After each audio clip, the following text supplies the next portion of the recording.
Hi, boys and girls. I miss everybody so much. I hope you're doing great at home. I'm having a lot of fun with my family, but I've been thinking about you guys, and I was thinking today we could read a story together. This story is called The Button Box. I chose this story because you will see that inside this book, all the children need to have fun are things they can find in their house. So I thought it'd be nice for you to find things that your mommy, daddy, and family have in your house and try to have some fun too. Let's take a look. The title of this book is The Button Box. The author is Margaret Reed. The illustrator is Sarah Chamberlain.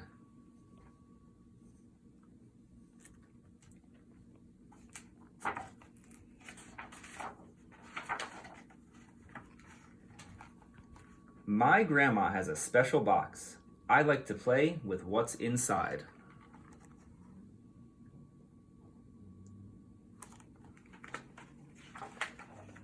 Ooh, that's what they found inside the box. Do you know what those are? That's right, those are buttons. They found a lot of buttons inside that box. I swirl the buttons round and round. Then I pick the ones I like. 10 have flowers painted on them, just like Grandma's china dishes. I like to sort them first. These are pictures of the buttons they found and the plate that they're going to sort all the buttons on.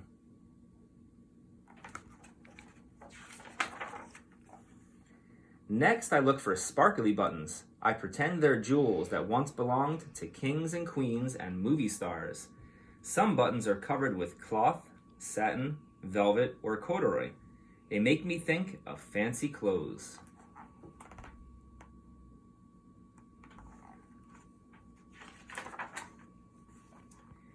There are metal buttons from overalls and jeans, leather ones from cowboy shirts and sweaters. This looks like one from Grandpa's winter coat. Grandpa says these small ones came from shoes worn long ago. Look how little they are.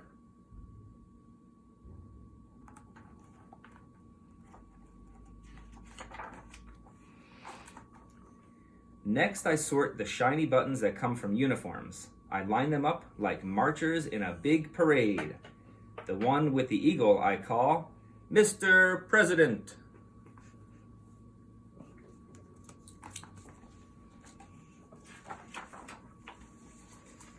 I pull out the pearly ones and make a rainbow pattern. When does little change to big? I can never tell. Some buttons have 4 holes, some have 2. Some don't have any sewing holes. They have shanks instead. These make good eyes on puppets or stuffed animals. If you look closely, you can see all the different kinds of buttons they're talking about.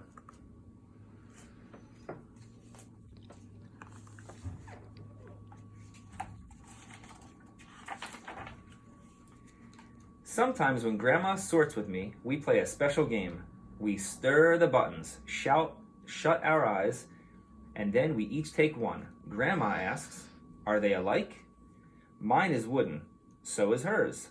Both are round and flat, but hers is thick and mine is tall. She puts my button on a string. "Whirl it around," she says. The string twists up. I pull the ends. We listen to it hum. Look closely at the 2 buttons and see if you can see what's the same and what's different.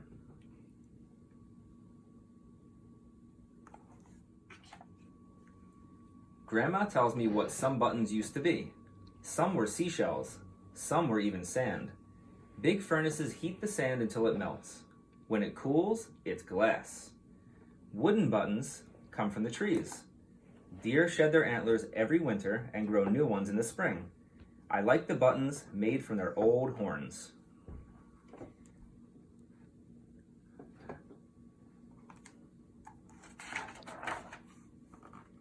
When it's time to put the buttons back, I pretend I'm very rich, counting all my gold.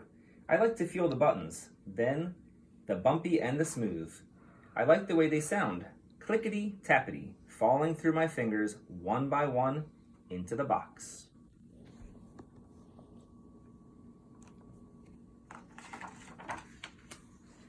Then Grandma puts the box away. where it will wait for next time. I wonder who first figured buttons out.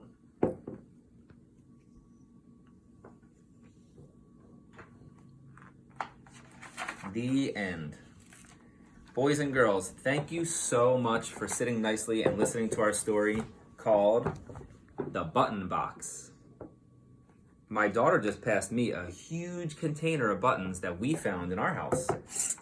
I want you to ask mommy and daddy or whoever's home with you to try and look around your house and find some really fun things you can collect too.